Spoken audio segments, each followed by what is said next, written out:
ଆମ ଲାଟିନ୍ କୁ ଯାଇଥିଲେ ନନା ଏଇରୁ ମୁଁ ଅଧା ଅଗିଛି ଟିକେ ଛାଡ ଲଇଲ ଅଧା ଅଗିଛି ଟିକେ। ପିଙ୍କି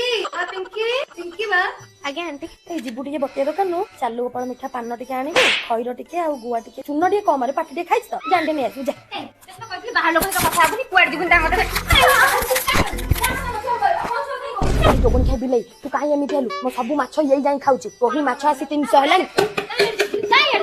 ଏ ବିଲେଇ ଯାଇକିନା ଆମ ଘରୁ ମାଛ ଖାଇଛି ମତେ ମାଛ ଦେ ବାହାର ଜିନିଷ ଖାଇଲା ତମରୁ ଖାଇଲା ଭାସି ମାଛ ମତେ ଆଣି ଦେ ନହେଲେ ମାଇକିନା ଶୋଇଛି ଖରାବେଳେ ଟାଇମ ନେଇଯାଏ ଡକ୍ଟର କହିଛି ମୋର କ୍ୟାଲସିୟମ କମ ଅଛି ସବୁ ଯାକ ସଜନା ଶାଗ ତୋଳିକି ଘରକୁ ନେଇଯିବି ପିଲା ସବୁ ନେଇଗଲା ଦୌଡିଆ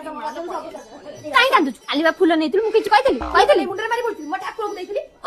କଣ କରିଗଲା ସେଠୁ ନେଲୁ ମୁଁ ନେବି ହେଲା କଣ କରିବି ଯା କଣ କରିବି ଯା ବର ଗଛରେ ଚଢିକି ଲୋକଙ୍କର ଏତେ ମହକ କେମିତି ହଉଛି କାଇଁ ସେଠି ହଉଛି ସେ ଘର ଆମର ଭାଙ୍ଗିବ କି ସ୍ୱାମୀକୁ ଡାକୁଛୁ ଏତିକି ମୋ ଦେ ଚଢିକି ନା ଏଇଠୁ ଗୋଟେ ଗୋଇଠା ମାରିବି ଚାଲ ତତେ ଦେବି ଯେ ଟିକେ ମତେ ଧଳି ଟିକେ ମୋଡଲା ହେଠିକି ପକେଇବୁନି ପୁଣି ରାଗ ରଖି ପକେଇବୁନି ନା ଧଲା ଜମା ଦାନ୍ତ ଭାଙ୍ଗିବନି ଦାନ୍ତ ଦେଖୁ ଦେଖୁନ ମାଇକ୍ ଚଢି ପାରିବନି ଚଢି ଯାଇଥିଲି ଲୋଭରେ ଆଉ ଓହ୍ଲେଇ ପାରୁନି କାଟି ନେଇଯାଉଛି